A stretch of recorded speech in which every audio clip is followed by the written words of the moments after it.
Inside the Eagle Room at Boston City Hall this morning, Mayor Marty Walsh announcing significant reforms to the city's Zoning Board of Appeal. By signing this executive order, the mayor is calling for greater transparency of how the board operates following a scandal that rocked the city agency's credibility last year. I think that the goal is really about information. The sweeping changes coming after one-time former assistant director of the Boston Planning and Development Agency, John Lynch, accepted $50,000 in bribes from an outside developer.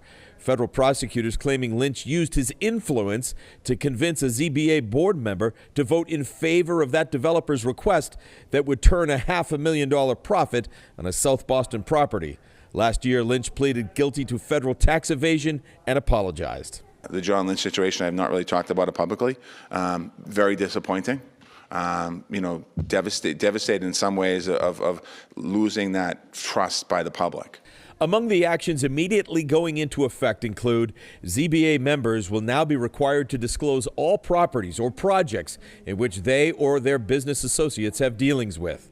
Board members will be required to submit annual statements of financial interests, and upon appointment or reappointment to the board, members will undergo comprehensive ethics training.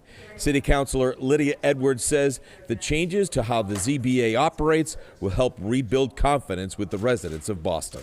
And we're going to make sure that we're very clear on who's buying, who's selling, the standards that they're doing it at, and also that the people who are granting exceptions to the rule are very clear about their business interests from day one. The developer involved in the case with John Lynch was never charged. He, however, was sentenced to 40 months in prison.